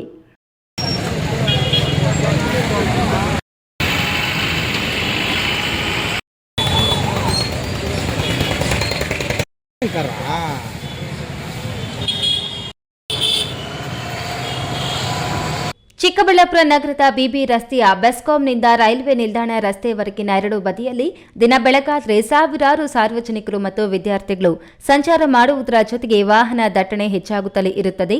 ಈ ಭಾಗದಲ್ಲಿನ ಪಾದಾಚಾರಿ ಮಾರ್ಗಗಳನ್ನು ಸಂಪೂರ್ಣವಾಗಿ ಆಕ್ರಮಿಸಿಕೊಂಡಿರುವುದಲ್ಲದೆ ವಾಹನಗಳಲ್ಲಿ ತಿಂಡಿ ಪದಾರ್ಥಗಳನ್ನು ಇಟ್ಟುಕೊಂಡು ಸಂಪೂರ್ಣವಾಗಿ ಪಾದಾಚಾರಿ ರಸ್ತೆ ಹೋಟೆಲ್ ವ್ಯಾಪಾರಿಗಳು ವಹಿವಾಟು ಮಾಡುತ್ತಿರುವುದರಿಂದ ಪಾದಾಚಾರಿಗಳು ಒಂದೆಡೆ ನಡು ರಸ್ತೆಯಲ್ಲಿ ಓಡಾಟ ಮಾಡಬೇಕಾದ ಅನಿವಾರ್ಯ ಎದುರಾಗಿ ಅಪಘಾತಗಳಿಗೆ ಆಹ್ವಾನ ನೀಡುವಂತಾಗಿದೆ. ಇದೇ ರಸ್ತೆಯಲ್ಲಿ ಖಾಸಗಿ ಬಸ್ಗಳು ಸೇರಿದಂತೆ ಕರ್ನಾಟಕ ರಾಜ್ಯ ರಸ್ತೆ ಸಾರಿಗೆ ಸಂಸ್ಥೆಗಳು, ಅಪ್ಪೆ ಆಟೋ ಚಾಲಕರು ಎಲ್ಲೆಂದರಲ್ಲಿ ಪ್ರಯಾಣಿಕರನ್ನ ಇಳಿಸಿ ಹತ್ತಿಸಿಕೊಳ್ಳುವುದರಿಂದಲೂ ಸಾರ್ವಜನಿಕರಿಗೆ ಪ್ರಯಾಣಿಕರಿಗೆ ಕಿರಿಕಿರಿ ಉಂಟಾಗಿದೆ. ಇದರಿಂದಾಗಿ ಕೆಎಸ್ಆರ್ಟಿಸಿ ಬಸ್ ನಿಲ್ದಾಣ ಹಾಗೂ ನಗರಸಭೆ ಬಸ್ ನಿಲ್ದಾಣ ತಲುಪಬೇಕಾದರೆ ಪ್ರಯಾಣಿಕರು ಇನ್ನಿಲ್ಲದ ತಾಪತ್ರಯ ಪಡುವಂತಾಗಿದೆ. ವಾಣಿ ಚಿತ್ರಮಂದಿರದ ಮುಂಭಾಗದ ಬೆಸ್ಕಾಂ ಕಾಂಪೌಂಡ್ಗೆ ಹೊಂದಿಕೊಂಡಂತೆ ಇರುವ ಮತ್ತು ವಾಣಿ ಚಿತ್ರಮಂದಿರದ ಎರಡೂ ಬದಿ ಪಾದಾಚಾರಿ ಮಾರ್ಗಗಳಲ್ಲಿ ವ್ಯಾಪಾರಿಗಳದ್ದೇ ಕಾರುಬಾರು ಎಂಬಂತಾಗಿದೆ. ಇದು ಸಾಲದು ಎಂಬಂತೆ ಇದೇ ಭಾಗದಿಂದ ರಸ್ತೆ ಇಕ್ಕೆಲೆಗಳಲ್ಲಿ ಕಾರುಗಳು ಹಾಗೂ ದ್ವಿಚಕ್ರ ವಾಹನಗಳನ್ನು ಅಡ್ಡಾದಿಡ್ಡಿಯಾಗಿ ನಿಲ್ಲಿಸಿರುವುದರಿಂದ ಸಮಸ್ಯೆ ಇನ್ನಷ್ಟು ಮತ್ತಷ್ಟು ಉಲ್ಬಣಿಸಿದಂತಾಗಿದೆ. ಇಲ್ಲಬಾತ ಬೆಸ್ಕಾಂ ಎದುರು ಖಾಸಗಿ ಕಟ್ಟಡದಲ್ಲಿ ಬಾಡಿಗೆ ಜಾಗ ಇದ್ರೂ ರಸ್ತೆಗೆ ತಿಂಡಿ ಬಂಡಿ ಗಾಡಿ ಇಟ್ಟುಕೊಂಡು ಪಾದಾಚಾರಿ ಮಾರ್ಗದಲ್ಲಿ ಟೇಬಲ್ ಚೇರ್ ಹಾಕಿಕೊಂಡು ದಿನನಿತ್ಯ ಸಂಚಾರಕ್ಕೆ ಅಡ್ಡಿಯುಂಟು ಮಾಡುತ್ತಿದ್ದಾರೆ. ಈ ಬಗ್ಗೆ ಸಂಚಾರಿ ಪೊಲೀಸ್ ಠಾಣಾ ಪಿಎಸ್ಐ ಮಂಜುಳಾ ಮೇಡಂ ನಗರಸಭೆಗೆ 2-3 ಬಾರಿ ಪತ್ರ ಬರೆದು ರಸ್ತೆಯಲ್ಲಿಟ್ಟುಕೊಂಡಿರುವ ಅಂಗಡಿ ಮುಗ್ಗಟ್ಟುಗಳನ್ನು ಖಾಲಿ ಮಾಡಿಸಿ ಎಂದು ಸೂಚಿಸಿದ್ದರೂ ಕ್ರಮವೇ ಜರುಗಿಸಿಲ್ಲ ಎಂದು ಬೇಸರ ವ್ಯಕ್ತಪಡಿಸುತ್ತಿದ್ದಾರೆ. ಮತ್ತೆ ಡೈಲಿನೂ ಫೋನ್ ಮಾಡಿ ಹೇಳ್ತಾ ಇದ್ದೀನಿ ನಾನು, ಬಿಬಿ ರೋಡಲ್ಲಿ ಫುಟ್ಪಾತ್ ಅಂಗಡಿಗಳು ಜಾಸ್ತಿ ಆಗಿದೆ, ಸ್ವಲ್ಪ ಬಂದರೆ ಎಲ್ಲ ಕ್ಲೀನ್ ಮಾಡಿಸೋಣ, ಬನ್ನಿ ನಾವು ಬರ್ತೀವಿ ಅಂತ ಹೇಳ್ತಾ ಇದ್ದೀವಿ, ಬರ್ತೀವಿ ಅಂತ ಹೇಳ್ತಾ ಇದ್ದಾರೆ. ಇನ್ನು ಇವತ್ತು ಮಾಡೋಣ ಅಂತ ಹೇಳಿದ್ರು, ಆದರೆ ಇವತ್ತು ಯಾಕೋ ಬಂದಿಲ್ಲ. ನಮಗೆ ಅದೇ ಇದೆಯಲ್ಲ ಪೋಸ್ಟ್ ಆಫೀಸ್ ಪಕ್ಕ ಆ ಹೋಟ್ಲು, ಮತ್ತು ಇವರೆಲ್ಲ ಬಿಬಿ ರೋಡಲ್ಲಿ ಫುಲ್ಲು ಅಲ್ಲಿಂದ ಇಲ್ಲಿವರೆಗೂ ಹಾಕ್ಕೊತಾರೆ. ಏನು ಮಾಡೋದು? ಹೇಳಿದ್ರೇನು ಒಬ್ಬರು ಇಟ್ಕೊಂಡು ಟ್ರಾಫಿಕ್ ಇಲ್ದಿರ ನೋಡ್ಕೊಳ್ಳಿ ಅಂದರೆ ನಾವಿರೋರ್ಗೂ ಸ್ವಲ್ಪ ನೋಡ್ಕೊತಾರೆ, ಆಮೇಲೆ ನೈಟ್ ಬಿಟ್ಬಿಡ್ತಾರೆ. ಎಷ್ಟು ಅಂತ ಹೇಳೋದು ನಾವು? ಹೇಳ್ತಾನೆ ಹೋಗೋವಾಗ ಬರೋವಾಗ ಒಂದು 10 ಸಲ ಹೇಳ್ಕೊಂಡು ಹೋಗ್ತೀನಿ ನಾನು. ಅದನ್ಗಂತೂ ವಾರ್ನೇ ಮಾಡ್ತೀನಿ ನಾನು. ಸಾರ್ವಜನಿಕ ತೊಂದರೆ ಆಗ್ತಾ ಇಲ್ಲ ಮೇಡಮ್, ಇಲ್ಲಿ ಟ್ರಾಫಿಕ್ ಜಾಮ್ ಆಗುತ್ತೆ. ಏನು ಮಾಡೋದು? ಅವ್ರು ಕೇಳಬೇಕಲ್ಲ, ಅವ್ರು ಅಂಗಡಿ ಹಾಕ್ಕೊಳ್ಳಿ ಅಂದರೆ ಕರೆಂಟ್ ಇಲ್ಲ, ಇನ್ನೂ ಕನೆಕ್ಷನ್ ಬಂದಿಲ್ಲ, ಆಮೇಲೆ ಹಾಕ್ಕೊಳ್ತೀವಿ ಅಂತ ಹೇಳ್ತಾರೆ. ಒಟ್ಟಾರೆಯಾಗಿ ಚಿಕ್ಕಬಳ್ಳಾಪುರ ನಗರದ ಬಿಬಿ ರಸ್ತೆಯ ಪಾದಚಾರಿಗಳು ನಡೆಯುವ ರಸ್ತೆ ಸಂಪೂರ್ಣವಾಗಿ ತಿಂಡಿ ಬಂಡಿಗಳಿಂದ ತುಂಬಿ ತುಳುಕಾಡುತ್ತಿದ್ದು, ಈಗಲಾದರೂ ಅಧಿಕಾರಿಗಳು ಎಚ್ಚೆತ್ತುಕೊಂಡು ತಿಂಡಿ ಬಂಡಿ ಗಾಡಿಗಳನ್ನು ಖಾಲಿ ಮಾಡಿಸಿ ಸಾರ್ವಜನಿಕರಿಗೆ, ಮಹಿಳೆಯರಿಗೆ, ವಿದ್ಯಾರ್ಥಿಗಳಿಗೆ ಪಾದಚಾರಿಗಳ ರಸ್ತೆಯಲ್ಲಿ ಮುಕ್ತವಾಗಿ ನಡೆಯುವಂತೆ ಅನುಕೂಲ ಮಾಡಿಕೊಡುವರೇ ಕಾದು ನೋಡಬೇಕಿದೆ. ಜಿಲ್ಲಾ ಕೇಂದ್ರವಾದ ಚಿಕ್ಕಬಳ್ಳಾಪುರದಲ್ಲಿ ವಿಶಾಲವಾದ ರಸ್ತೆಗಳಿಲ್ಲ, ಸರಿಯಾದ ರೀತಿಯಾದಂಥ ರಸ್ತೆಗಳಿಲ್ಲದೆ ಇರೋ ಕಾರಣಕ್ಕಾಗಿ ಇವತ್ತು ಅನೇಕ ವಾಹನಗಳನ್ನು ರಸ್ತೆನಲ್ಲೇ ಬಿಟ್ಟಿರ್ತಾರೆ. ಮತ್ತು ಅದ್ರ ಜೊತೆಗೆ ಇವತ್ತು ಬಿ ರಸ್ತೆನಲ್ಲೇ ನಾವು ನೋಡಿದ್ರೆ ಅನೇಕ ಹೋಟ್ಲುಗಳು ಏನೋ ತಿಂಡಿ ತಿನಿಸು ಕೊಡ್ತಕ್ಕಂಥ ಅನೇಕ ಒಂದು ಹೋಟ್ಲ್ ಮಳಿಗೆ ಇದ್ದರೂ ಕೂಡ ಆ ಅಂಗಡಿ ಬಂಡಿ ತಗೊಂಬಂದು ರಸ್ತೆ ಪಕ್ಕದಲ್ಲಿ ನಿಲ್ಲಿಸ್ಕೊಂಡು ಇವತ್ತು ಕೊಡ್ತಾ ಇರ್ತಕ್ಕಂಥದ್ದು ನಾವು ನೋಡ್ತಾ ಇದ್ದೇವೆ. ಯಾಕಂತಂದರೆ ಅಲ್ಲಿ ಓಡಾಡ್ತಕ್ಕಂಥ ಸಂದರ್ಭದಲ್ಲಿ ನಾವು ರಸ್ತೆಯ ಮಧ್ಯದಲ್ಲಿ ಹೋಗಬೇಕಾಗಿರ್ತಕ್ಕಂಥ ಸಿಚುವೇಶನ್ ಇವತ್ತು ನಿರ್ಮಾಣ ಆಗಿದೆ. ಮತ್ತು ಸಾಯಂಕಾಲ ಆಯಿತು ಅಂತಂದರೆ ಎಲ್ಲಂದರಲ್ಲಿ ಇವತ್ತು ತಿಂಡಿ ಕೊಡ್ತಕ್ಕಂಥ ಗಾಡಿಗಳು ಇವತ್ತು ನಿಲ್ತಾ ಇದೆ. ಹಾಗಾಗಿ ಇವತ್ತು ಚಿಕ್ಕಬಳ್ಳಾಪುರ ಟ್ರಾಫಿಕ್ ಜಾಸ್ತಿ ಆಗಿದೆ. ಚಿಕ್ಕಬಳ್ಳಾಪುರದಲ್ಲಿ ಇವತ್ತು ಟ್ರಾಫಿಕ್ ಪೊಲೀಸ್ ಸ್ಟೇಷನ್ ಕೂಡ ಇದೆ. ಟ್ರಾಫಿಕ್ ಪೊಲೀಸರ ಜವಾಬ್ದಾರಿ ಬರೀ ಪೆನಾಲ್ಟಿ ಹಾಕೋದು ಅಷ್ಟೇ ಅಲ್ಲ, ಟ್ರಾಫಿಕ್ಕನ್ನು ಸರಿ ಮಾಡ್ತಕ್ಕಂಥದ್ದು ಕೂಡ ಅವ್ರ ಮೇಲೆ ಜವಾಬ್ದಾರಿ ಇದೆ. ಅದ್ರ ಜೊತೆಗೆ ಆರೋಗ್ಯ ಇಲಾಖೆ ಆಗಿರ್ಬೋದು ಅಥವಾ ಆಹಾರ ಅಂದರೆ ಫುಡ್ ಇಲಾಖೆ ಅವ್ರದ್ದು ಕೂಡ ಜವಾಬ್ದಾರಿ ಇದೆ. ಇವತ್ತು ಹೊರಗಡೆ ನಿಂತ್ಕೊಂಡು ಅಂಗಡಿಗಳಲ್ಲಿ ಕೊಡ್ತಕ್ಕಂಥ ತಿಂಡಿ ಧೂಳಿಂದ ಮುಚ್ಚಿ ಆರೋಗ್ಯವನ್ನು ಕೆಡಿಸ್ತಕ್ಕಂಥ ಸಂದರ್ಭನ ಇರೋದ್ರಿಂದ ಅವರು ಕೂಡ ಇದ್ರ ಬಗ್ಗೆ ಸೂಕ್ತ ಕ್ರಮ ತೆಗೆದುಕೊಳ್ಬೇಕು, ಅವ್ರ ಮೇಲೆ ಆ್ಯಕ್ಷನ್ ತಗೊಳ್ಬೇಕು. ತಿಂಡಿ ಕೊಡ್ತಕ್ಕಂಥ ವ್ಯವಸ್ಥೆಯನ್ನು ಹೋಟೆಲ್ ಮಳಿಗೆಗಳಲ್ಲೇ ಕೊಡಬೇಕು, ಹೊರಗಡೆ ಬಂದು ಕೊಡಬಾರ್ದು. ಕ್ಯಾಮರಾ ಪರ್ಸನ್ ಅಶ್ವ ಜೊತೆ ಕೆಎಸ್ ನಾರಾಯಣಸ್ವಾಮಿ, ಈ ನ್ಯೂಸ್ ಟಿವಿ, ಚಿಕ್ಕಬಳ್ಳಾಪುರ.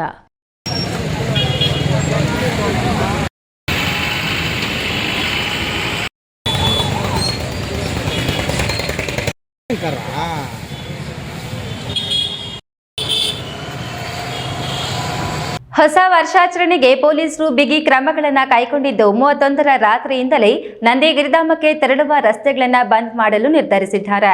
ದೇವನಹಳ್ಳಿ ತಾಲೂಕು ವಿಶ್ವನಾಥಪುರ ಪೊಲೀಸರು ಈ ಬಗ್ಗೆ ಹೇಳಿಕೆ ನೀಡಿ ನಂದಿ ಬೆಟ್ಟದಲ್ಲಿ ಸಾರ್ವಜನಿಕರ ಪ್ರವೇಶವನ್ನು ನಿರ್ಬಂಧಿಸಿರುವ ಹಿನ್ನೆಲೆಯಲ್ಲಿ ನಂದಿ ಗಿರಿಧಾಮಕ್ಕೆ ತೆರಳುವ ರಸ್ತೆಗಳನ್ನು ಬ್ಯಾರಿಕೇಡ್ ಹಾಕಿ ಸಂಚಾರ ನಿರ್ಬಂಧಿಸಲಾಗುತ್ತಿದೆ ಎಂದು ತಿಳಿಸಿದ್ದಾರೆ.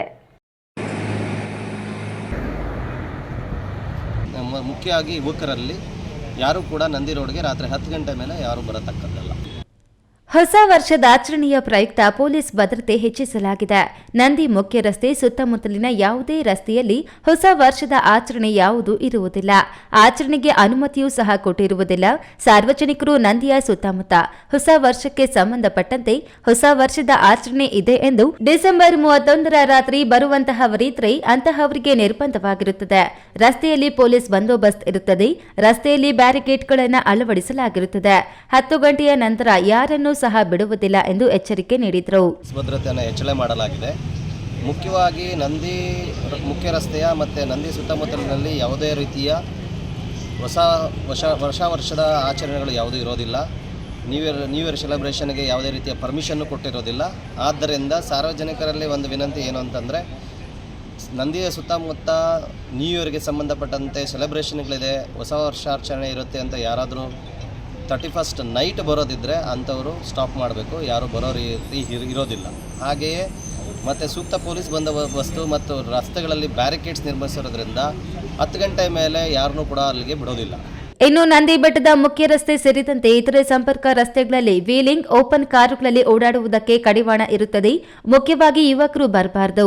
ನಂದಿ ಸುತ್ತಮುತ್ತ ಈಗಾಗಲೇ ರೆಸಾರ್ಟ್ಗಳು, ಹೋಮ್ ಸ್ಟೇಗಳು ಇದ್ದವರು ಅವರ ಕಾರ್ಯಕ್ರಮಗಳನ್ನು ಪೂರ್ವ ತಯಾರಿಯೊಂದಿಗೆ ಮೊದಲೇ ಅನುಮತಿಯೊಂದಿಗೆ ಮಾಡಿಕೊಳ್ಳುತ್ತಿರುತ್ತಾರೆ. ಸ್ಥಳೀಯ ಗ್ರಾಮಸ್ಥರ ಸಂಚಾರಕ್ಕೆ ಅಡ್ಡಿಪಡಿಸುವುದಿಲ್ಲ. ಮುಖ್ಯವಾಗಿ ಬೆಂಗಳೂರು ಇತರೆ ಕಡೆಗಳಿಂದ ಬರುವವರು ಸುಖ ಸುಮ್ಮನೆ ರಸ್ತೆಯಲ್ಲಿ ಅಡ್ಡಾಡುವುದಕ್ಕೆ ನಿಷೇಧ ಇರುತ್ತದೆ. ಒಂದು ವೇಳೆ ಮುಖ್ಯ ರಸ್ತೆಯಲ್ಲಿ ಯಾರಾದರೂ ವೀಲಿಂಗ್, ಇನ್ನಿತರೆ ಅಹಿತಕರ ಘಟನೆಗಳಲ್ಲಿ ತೊಂದರೆಯಾಗುತ್ತಿರುವ ಬಗ್ಗೆ ಮಾಹಿತಿ ಕಂಡುಬಂದಲ್ಲಿ ಸಾರ್ವಜನಿಕರು 112ಗೆ ಕರೆ ಮಾಡಬೇಕು. ಜೊತೆಗೆ ನಂದಿ ಮುಖ್ಯ ರಸ್ತೆಯಲ್ಲಿ 50 ಪೊಲೀಸ್ ಸಿಬ್ಬಂದಿ ನಿಯೋಜಿಸಲಾಗಿರುತ್ತದೆ. ಪ್ರೆಸ್ಟೀಜ್ ಗಾಲ್ಫ್ ಶೈರ್ ಬಳಿ ಪೊಲೀಸ್ ಚೌಕಿ ಮಾಡಲಾಗಿದ್ದು ಅಲ್ಲಿ ದೂರು ದಾಖಲಿಸಬಹುದು ಎಂದು ಮಾಹಿತಿ ನೀಡಿದರು. ರಸ್ತೆಗಳಲ್ಲಿ ವೀಲಿಂಗ್ ಮಾಡೋದು ಮತ್ತು ಓಪನ್ ಕಾರ್ಗಳಲ್ಲಿ ಓಡಾಡುವಂಥದ್ದು ಇದು ಎಲ್ಲದಕ್ಕೂ ಕಡಿವಾಣ ಹಾಕಲಾಗಿರುತ್ತದೆ. ಯಾವುದೇ ಕಾರಣಕ್ಕೂ ನಂದಿ ಮುಖ್ಯ ರಸ್ತೆಯಲ್ಲಿ ಯಾರು ಮತ್ತು ಮುಖ್ಯವಾಗಿ ಯುವಕರು ಕೂಡ ಯಾರು ಕೂಡ ಅಲ್ಲಿ ಬರಬಾರದು. ಮತ್ತು ಇನ್ನೊಂದೇನು ಅಂತಂದರೆ ನಂದಿ ಸುತ್ತಮುತ್ತ ಇರುವಂಥ ಈಗ ಆಲ್ರೆಡಿ ರೆಸಾರ್ಟ್ಗಳು, ಹೋಮ್ ಸ್ಟೇಗಳು ಆ ಥರದ್ದು ಏನಾದರೂ ಇದ್ದರೆ ಅವರು ಇನ್ಮೇಟ್ಸ್ ಆಗಿ ಅವ್ರ ಕಾರ್ಯಕ್ರಮವನ್ನು ಮಾಡ್ಕೊತಾ ಇರ್ತಾರೆ. ಅಂಥವ್ರಿಗೆ ಅವಕಾಶ ಬಿಟ್ಟರೆ ಬೇರೆ ಇನ್ಯಾರಿಗೂ ಕೂಡ ಅವಕಾಶ ಆ ನಂದಿ ಮುಖ್ಯ ರಸ್ತೆಯಲ್ಲಿ ಇರೋದು. ಸ್ಥಳೀಯರು ಮುಖ್ಯವಾಗಿ ಸ್ಥಳೀಯರಿಗೆ ಗೊತ್ತಿರುತ್ತೆ, ಸ್ಥಳೀಯರು ಯಾರ್ಯಾರು ಅಂತಲೂ ಗೊತ್ತಿರುತ್ತೆ. ಲೋಕಲ್ ಅವರು ಆರಾಮಾಗಿ ಅಡ್ಡಾಡ್ಬೋದು, ಅವ್ರಿಗೆ ಯಾವುದಂಥ ರೆಸ್ಟ್ರಿಕ್ಷನ್ ಇರಲ್ಲ. ಮುಖ್ಯವಾಗಿ ಬೆಂಗಳೂರು ನಗರದಿಂದ ಬರುವಂಥವ್ರಿಗೆ ಯಾವುದೇ ರೀತಿಯ ರಾತ್ರಿ 10 ಗಂಟೆ ಮೇಲೆ ನಂದಿ ಮುಖ್ಯ ರಸ್ತೆ ಬಂದಾಗಿರ್ತದೆ, ಬ್ಯಾರಿಕೇಡ್ಸ್ ಆಗಿರುತ್ತದೆ. ಹಾಗಾಗಿ ಸಾರ್ವಜನಿಕರಲ್ಲಿ ಒಂದು ಮನವಿ, ಮುಖ್ಯವಾಗಿ ಯುವಕರಲ್ಲಿ, ಯಾರೂ ಕೂಡ ನಂದಿ ರೋಡ್ಗೆ ರಾತ್ರಿ 10 ಗಂಟೆ ಮೇಲೆ ಯಾರೂ ಬರತಕ್ಕದ್ದಲ್ಲ. ನಂದಿ ಮುಖ್ಯ ರಸ್ತೆಯಲ್ಲಿ ಯಾರಾದರೂ ತಮಗೆ ಏನಾದರೂ ತುಂಬ ತೊಂದರೆ ಕೊಡ್ತಾ ಇದ್ದಾರೆ, ಮತ್ತು ವೀಲಿಂಗ್ ಮಾಡ್ತಾ ಇದ್ದಾರೆ, ಮತ್ತು ಇನ್ಯಾವುದೇ ರೀತಿಯ ಅಹಿತಕರ ಘಟನೆಗಳಲ್ಲಿ ತೊಡಗಿದ್ದಾರೆ ಅಂತ ಏನಾದರೂ ತಮಗೆ ಸಾರ್ವಜನಿಕರಲ್ಲಿ ಇನ್ಫಾರ್ಮೇಷನ್ ಬಂದರೆ 112ಗೆ ERSS 112ಗೆ ಕಾಲ್ ಮಾಡತಕ್ಕದ್ದು. ಅದೇ ರೀತಿ ನಂದಿ ಮುಖ್ಯ ರಸ್ತೆಯಲ್ಲಿ ನನ್ನೂ ಸೇರಿಸಿ ಸಬ್ ಇನ್ಸ್ಪೆಕ್ಟ್ರು ಮತ್ತು ಒಂದು 50 ಜನ ಸ್ಟಾಫ್ ಇರ್ತವೆ. ಮತ್ತು ಅಲ್ಲಿ ಪ್ರೆಸ್ಟೀಜ್ ಗಾಲ್ಫ್ ಶೇರಿ ಮುಂದೆ ನಮ್ಮದು OP ಇರುತ್ತದೆ. ಆ OPಗೆ ಬಂದು ಯಾರು ಬೇಕಾದರೂ ಬಂದು ಕಂಪ್ಲೇಂಟ್ ಕೊಡ್ಬೋದು. ಹೈದರ್ ಸಾಬ್, ಈ ನ್ಯೂಸ್ ಟಿವಿ, ದೇವನಹಳ್ಳಿ. 16ನೇ ಈಶಾ ಗ್ರಾಮೋತ್ಸವ ಅಂಗವಾಗಿ ನಡೆಸಿದ ಮಹಿಳೆಯರ ಥ್ರೋಬಾಲ್ ಮತ್ತು ಪುರುಷರ ವಾಲಿಬಾಲ್ ಪಂದ್ಯಾವಳಿಗಳಲ್ಲಿ ಇದೇ ಮೊದಲ ಬಾರಿಗೆ 2 ಪಂದ್ಯಾವಳಿಗಳನ್ನು ಕರ್ನಾಟಕ ರಾಜ್ಯದ ತಂಡಗಳೇ ಗೆದ್ದು ಚಾಂಪಿಯನ್ಗಳಾಗಿ ಹೊರಹೊಮ್ಮಿದ್ದು 3 ರಾಜ್ಯಗಳಲ್ಲಿ ರಾಜ್ಯದ ಹೆಸರನ್ನ ಪಸರಿಸಿದ್ದಾರೆ.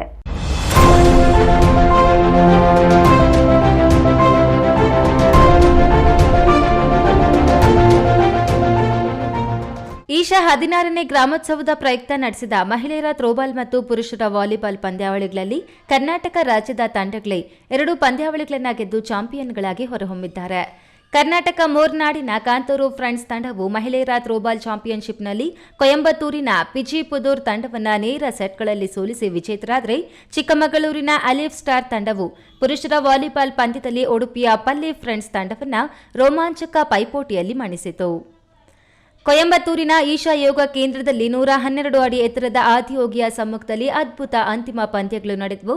ವಿಜೇತ ತಂಡಗಳು 5 ಲಕ್ಷ ನಗದು ಬಹುಮಾನವನ್ನ ಗೆದ್ದುಕೊಂಡು ಕಾರ್ಯಕ್ರಮಕ್ಕೆ ಅದ್ಭುತ ಮುಕ್ತಾಯ ನೀಡಿದ್ವು.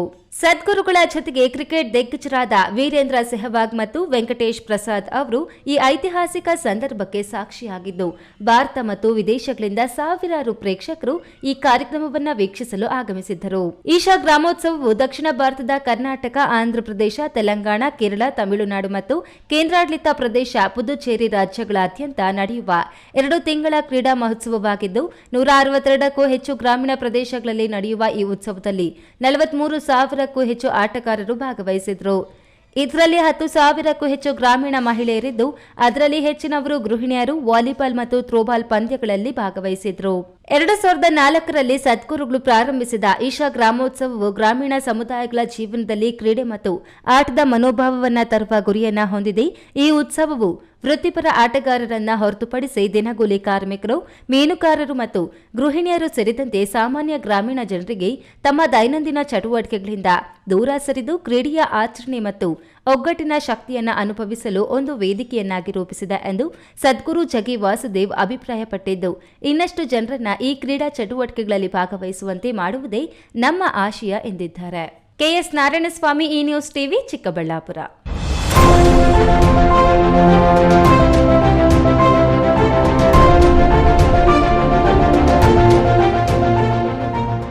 ಉನ್ನತ ಶಿಕ್ಷಣ ಸಚಿವ ಡಾಕ್ಟರ್ ಎಂಸಿ ಸುಧಾಕರ್ ಅವರು 5 ನಿಮಿಷ ಮನಸ್ಸು ಮಾಡಿ ದಲಿತ ಪರ ಸಂಘಟನೆಗಳೊಂದಿಗೆ ಚರ್ಚಿಸಿ ಚಿಂತಾಮಣಿಯಲ್ಲಿ ಅಂಬೇಡ್ಕರ್ ಪುತ್ಥಳಿಗೆ ಸುತ್ತಿರುವ ಕೊಳಕು ಬಟ್ಟೆಯನ್ನ ತೆರವುಗೊಳಿಸಲು ಮುಂದಾಗಬೇಕು.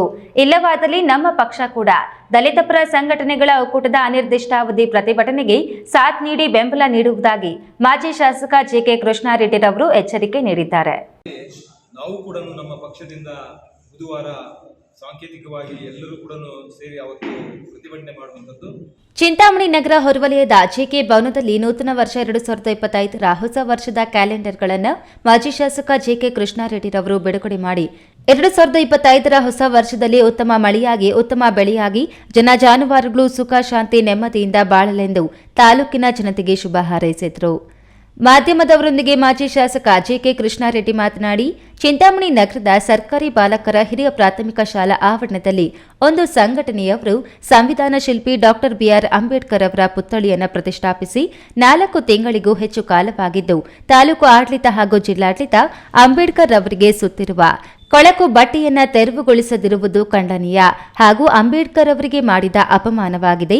ನಮ್ಮ ಪಕ್ಷದ ಕಡೆಯಿಂದ ದಲಿತ ಪರ ಸಂಘಟನೆಗಳ ಒಕ್ಕೂಟದ ಅನಿರ್ದಿಷ್ಟಾವಧಿ ಧರಣಿಗೆ ಬೆಂಬಲ ನೀಡಿ ಪ್ರತಿಭಟನೆಯಲ್ಲಿ ಪಾಲ್ಗೊಳ್ಳುವುದಾಗಿ ಎಚ್ಚರಿಕೆ ನೀಡಿದರು.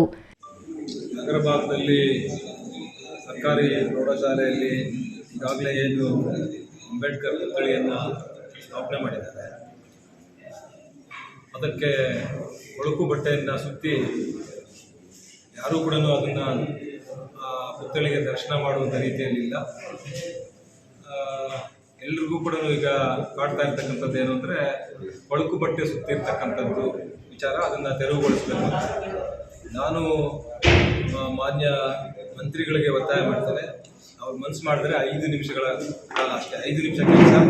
ಎಲ್ಲ ಸಂಘಟನಾ ಪ್ರಮುಖ ಸಂಘಟಕರನ್ನ ಎಲ್ಲರನ್ನೂ ಕರೆದು ಅವರ ಸಮ್ಮುಖದಲ್ಲಿ ಆ ಬಟ್ಟೆಯನ್ನು ತೆರವುಗೊಳಿಸಿ ಅದಕ್ಕೆ ಸ್ವಲ್ಪ ಪಾಲಿಶ್ ಹಾಕಿ ಒಂದು ಗಾರ್ಲ್ಯಾಂಡನ್ನು ಮಾಡಿದ್ರೆ ಅವ್ರಿಗೆ ವಿಶೇಷವಾದಂಥ ಗೌರವ, ಕೀರ್ತಿ ಎಲ್ಲವೂ ಕೂಡ ಬರುತ್ತೆ. ಬರೀ ತಾಲೂಕು ಅಷ್ಟೇ ಅಲ್ಲ, ಜಿಲ್ಲೆಯಲ್ಲಿ, ಕರ್ನಾಟಕ ರಾಜ್ಯದಲ್ಲಿ ಅವ್ರಿಗೆ ಒಳ್ಳೆಯ ಹೆಸರು ಬರುತ್ತೆ. ಅದು ಒಳ್ಳೆಯ ಹೆಸರು ಅವ್ರು ಬರಲಿ ಅನ್ನುವಂಥ ವಿಚಾರದಲ್ಲಿ ನಾನು ಹೇಳ್ತೇನೆ. ಬಹುಶಃ ಇವತ್ತು ನಾಳೆ ಸಂಜೆವರೆಗೂ ಕೂಡ ನಾವು ನೋಡ್ತೇವೆ. ಬುಧವಾರದಿಂದ ನಮ್ಮ ಪಕ್ಷದ ವತಿಯಿಂದ ಇವತ್ತೇನು ಅಲ್ಲಿ ಪ್ರತಿಭಟನೆ ಮಾಡ್ತಾ ಇದ್ದಾರೆ ಸಂಘಟನೆಗಳೆಲ್ಲ ಸೇರಿ, ಆ ಸಂಘಟನೆ ವಿಚಾರವಾಗಿ ನಾವು ಕೂಡ ನಮ್ಮ ಪಕ್ಷದಿಂದ ಬುಧವಾರ ಸಾಂಕೇತಿಕವಾಗಿ ಎಲ್ಲರೂ ಕೂಡ ಸೇರಿ ಅವತ್ತು ಪ್ರತಿಭಟನೆ ಮಾಡುವಂಥದ್ದು. ಅನಂತರ ಪ್ರತಿದಿನ ಒಂದೊಂದು ಗ್ರಾಮ ಪಂಚಾಯತಿಯಿಂದ ನಮ್ಮ ಪಕ್ಷದ ವತಿಯಿಂದ ಅದಕ್ಕೆ ಬೆಂಬಲ ಕೊಡುವಂಥ ಕೆಲಸವನ್ನು ಕೂಡ ನಾವು ಮಾಡ್ತೇವೆ. ಈ ಸಂದರ್ಭದಲ್ಲಿ ಜೆಡಿಎಸ್ ತಾಲೂಕು ಅಧ್ಯಕ್ಷ ದಿನ್ನಮಿಂದಹಳ್ಳಿ ಬೈರರೆಡ್ಡಿ ಸೇರಿದಂತೆ ಎಲ್ಲ ನಗರಸಭಾ ಸದಸ್ಯರು, ಜೆಡಿಎಸ್ ಮುಖಂಡರು, ಕಾರ್ಯಕರ್ತರು ಮತ್ತಿತರರು ಉಪಸ್ಥಿತರಿದ್ದರು. ಬಿ ದೇವಪ್ಪ, ಈ ನ್ಯೂಸ್ ಟಿವಿ, ಚಿಂತಾಮಣಿ. ಪಿಎಂ ಕುಸುಮ ಯೋಜನೆಯಡಿ ಸೋಲಾರ್ ವಿದ್ಯುತ್ ಉತ್ಪಾದನೆ ಮಾಡಿ ರೈತರ ಕೃಷಿ ಪಂಪ್ ಸೆಟ್ಟುಗಳಿಗೆ ವಿದ್ಯುತ್ ಸರಬರಾಜು ಮಾಡಲಾಗುವುದು. ಇದರಿಂದ ಸಾಂಪ್ರದಾಯಿಕ ವಿದ್ಯುತ್ ಮೂಲಗಳ ಮೇಲಿನ ಅವಲಂಬನೆ ಕಡಿಮೆಯಾಗುತ್ತದೆ ಎಂದು ಇಂಧನ ಸಚಿವ ಕೆಜೆ ಜಾರ್ಜ್ ಅಭಿಪ್ರಾಯಪಟ್ಟಿದ್ದಾರೆ.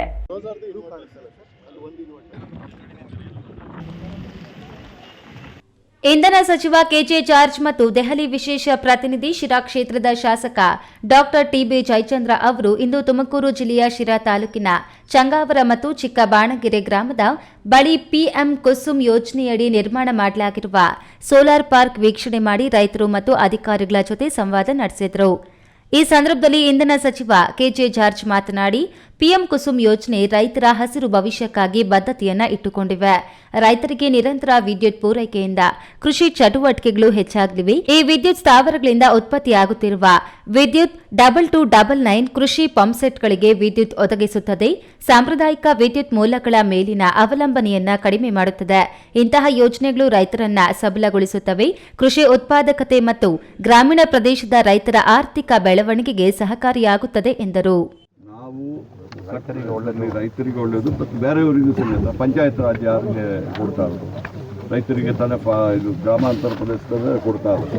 ಈಗ ಅಲ್ಲಿ ಅವರು ಪಂಚಾಯತ್ದು ಫೈನಾನ್ಸ್ ಇದು ಸ್ವಲ್ಪ ಕಷ್ಟದಿರುತ್ತೆ, ಅವ್ರು ಸ್ವಲ್ಪ ಕೊಡೋದಕ್ಕೆ ಇದು ಮಾಡ್ತಾರೆ. ಅವರಿಗೂ ಸಮೇತ ಹೇಳ್ತಾ ಇದ್ದೀವಿ, ಅವರು ಸಮೇತ ಪಂಚಾಯತ್ನಲ್ಲಿ ಸೋಲಾರ್ ಮಾಡಿಬಿಟ್ರೆ ಅವರಿಗೂ ಸಮೇತ ಕಡಿಮೆ ಇದರಲ್ಲಿ ಅವ್ರಿಗೆ ಕರೆಂಟ್ ಸಿಗ್ತದೆ. ರಾಜ್ಯದಲ್ಲಿ ಮತ್ತೆ ಎಲ್ಲೆಲ್ಲಿ ಕಡೆ ಸೋಲಾರ್ ಪ್ಲಾಂಟ್ ಆಗುವಂಥದ್ದು ಎಲ್ಲ ಕಡೆ, ಪ್ರತಿ ಜಿಲ್ಲೆಯಲ್ಲೂ ಪ್ರತಿ ಇದರಲ್ಲಿ ಯಾವುದೋ ಸಬ್ಸ್ಟೇಷನಲ್ಲಿ ಸಮೇತ ಮಾಡಲಿಕ್ಕೆ ಕರಾವಳಿಯಲ್ಲೂ ಕೂಡ ಎಲ್ಲೆಲ್ಲಿ ಅವಶ್ಯಕತೆ ಇದೆ ರೇಡಿಯೇಷನ್ ಎಲ್ಲಿದೆ ಅಲ್ಲೆಲ್ಲ ಮಾಡ್ತಾರೆ. ಈ ಸಂದರ್ಭದಲ್ಲಿ ಶಿರಾ ನಗರಸಭೆ ಅಧ್ಯಕ್ಷ ಜಿಶಾನ್ ಮೊಹಮ್ಮದ್, ಉಪಾಧ್ಯಕ್ಷ ಲಕ್ಷ್ಮೀಕಾಂತ್, ಶಿರಾ ಬ್ಲಾಕ್ ಕಾಂಗ್ರೆಸ್ ಪ್ರಧಾನ ಕಾರ್ಯದರ್ಶಿ ಶಿವು ಚಂಗಾವರ, ನಗರಸಭೆ ಮಾಜಿ ಅಧ್ಯಕ್ಷ ಅಮಾನುಲ್ಲಾ ಖಾನ್, ಸದಸ್ಯರಾದ ಅಜಯ್ ಕುಮಾರ್, ಮಹಮ್ಮದ್ ಜಾಫರ್, ಶಿವಶಂಕರ್, ಅಜಯ್ ಕುಮಾರ್, ಫಯಾಜ್ ಖಾನ್, ನೂರುದ್ದೀನ್, ಬೆಸ್ಕಾಂ ಎಇಇ ಶಾಂತರಾಜು ಸೇರಿದಂತೆ ಮತ್ತಿತರರು ಉಪಸ್ಥಿತರಿದ್ದರು. ತಿಮ್ಮಯ್ಯ, ಈ ನ್ಯೂಸ್ ಟಿವಿ, ತುಮಕೂರು.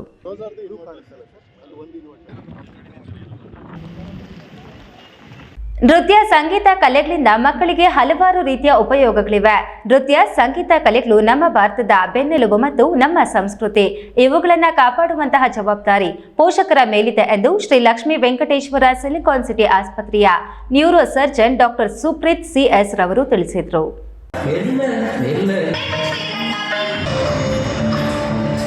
ಶ್ರೀ ಸಾಯಿ ಕಲಾನಿಕೇತನ ಸ್ಥಾಪನೆಯಾಗಿ 38 ವರ್ಷಗಳು ಪೂರೈಸಿರುವ ಹಿನ್ನೆಲೆಯಲ್ಲಿ ಚಿಂತಾಮಣಿ ನಗರದ ಕೆಎಂಡಿ ಕಲ್ಯಾಣ ಮಂಟಪದಲ್ಲಿ ಶ್ರೀ ಸಾಯಿ ಕಲಾನಿಕೇತನ ವತಿಯಿಂದ ಹಮ್ಮಿಕೊಂಡಿದ್ದ ನಾಟ್ಯ ಸೌರಭ ಭರತನಾಟ್ಯ ಜಾನಪದ ಹಾಗೂ ಸಾಂಸ್ಕೃತಿಕ ಕಾರ್ಯಕ್ರಮವನ್ನು ಶ್ರೀ ಲಕ್ಷ್ಮೀ ವೆಂಕಟೇಶ್ವರ ಸಿಲಿಕಾನ್ ಸಿಟಿ ಆಸ್ಪತ್ರೆಯ neuro surgeon doctor Supreeth CS ಮತ್ತಿತರ ಗಣ್ಯರು ದೀಪ ಬೆಳಗಿಸುವುದರ ಮೂಲಕ ಉದ್ಘಾಟನೆ ಮಾಡಿದರು.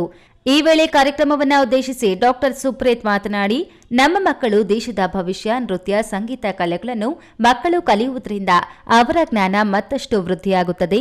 ಪೋಷಕರು ತಮ್ಮ ಮಕ್ಕಳನ್ನ ಭರತನಾಟ್ಯದಂತಹ ನೃತ್ಯಗಳಿಗೆ ಸೇರಿಸಿ ಆ ಮಕ್ಕಳಿಗೆ ಎಲ್ಲಾ ರೀತಿಯ ಸಹಕಾರ ನೆರವು ನೀಡಬೇಕೆಂದು ಪೋಷಕರಿಗೆ ಕಿವಿಮಾತು ಹೇಳಿದರು. ಕಾರ್ಯಕ್ರಮದಲ್ಲಿ ಮಕ್ಕಳಿಂದ ಹಲವು ಸಾಂಸ್ಕೃತಿಕ ಹಾಗೂ ಭರತನಾಟ್ಯ ಕಾರ್ಯಕ್ರಮಗಳು ಮೂಡಿಬಂದವು. ಈ ಸಂದರ್ಭದಲ್ಲಿ ಸ್ತ್ರೀ ಮತ್ತು ಪ್ರಸೂತಿ ತಜ್ಞೆ ಡಾಕ್ಟರ್ ಪವಿತ್ರ, ಶ್ರೀ ಸಾಯಿ ಕಲಾನಿಕೇತನ ಸಂಸ್ಥೆಯ ಅಧ್ಯಕ್ಷ ಜಾನಕಿರಾಮ್, ನಿರ್ದೇಶಕಿ ಭಾಮಾಮಣಿ ಸೇರಿದಂತೆ ಮಕ್ಕಳ ಪೋಷಕರು ಹಾಗೂ ಸಾರ್ವಜನಿಕರು ಉಪಸ್ಥಿತರಿದ್ದರು. ಬಿ ದೇವಪ್ಪ, ಈ ನ್ಯೂಸ್ ಟಿವಿ, ಚಿಂತಾಮಣಿ. ಸಾಂಸ್ಕೃತಿಕ ಹಾಗೂ ಕ್ರೀಡಾ ಚಟುವಟಿಕೆಗಳ ಮೂಲಕ ಪ್ರತಿಭೆಗಳನ್ನು ಅನಾವರಣಗೊಳಿಸಲು ಶಾಲಾ ವಾರ್ಷಿಕೋತ್ಸವಗಳು ಉತ್ತಮ ವೇದಿಕೆಯಾಗುತ್ತವೆ. ಹಾಗೆಯೇ ಅಡ್ಡದಾರಿಯಲ್ಲಿ ತಲುಪಿದ ಗುರಿ ಶಾಶ್ವತವಾಗಿರುವುದಿಲ್ಲ. ಕಠಿಣ ಪರಿಶ್ರಮದಿಂದ ಪಡೆದ ಸಾಧನೆ ಭರವಸೆಯನ್ನು ಮೂಡಿಸುತ್ತದೆ ಎಂದು ಸಿಎಂಟಿಐ ನಿರ್ದೇಶಕ ನಾಗ ಹನುಮಯ್ಯ ಎಂದು ಹೇಳಿದರು.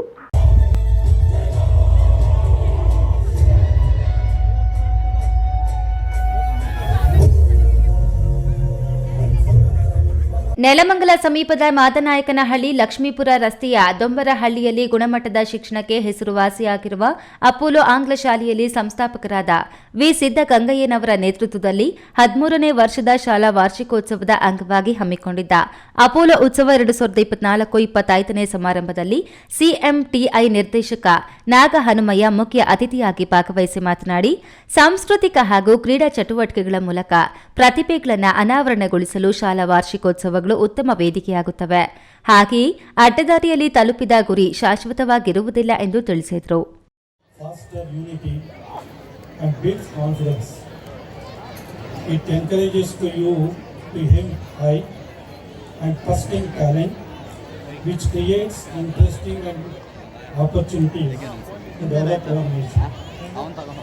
So each word, the education, that is what basically education, energy, E for educate, energy, D for discipline, U for unity, C for confidence, A for aim, T for talent, I for interesting, O for opportunities, and N for nation. I think each carries its meaning, so one has to look at that.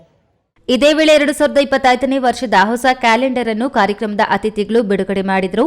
Apollo ಉತ್ಸವ 2024-25ರ ಅಂಗವಾಗಿ ಶಾಲಾ ಮಕ್ಕಳು ವಿವಿಧ ಸಾಂಸ್ಕೃತಿಕ ಕಾರ್ಯಕ್ರಮಗಳನ್ನು ನಡೆಸಿಕೊಡುವ ಮೂಲಕ ಪ್ರೇಕ್ಷಕರ ಮನಸೂರೆಗೊಂಡರು.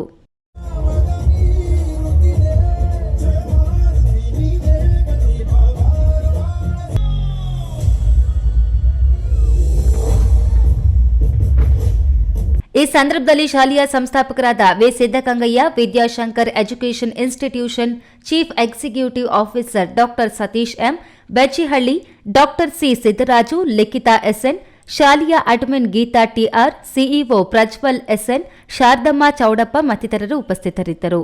Ramprasad KR, ಈ ನ್ಯೂಸ್ ಟಿವಿ, ನೆಲಮಂಗಲ.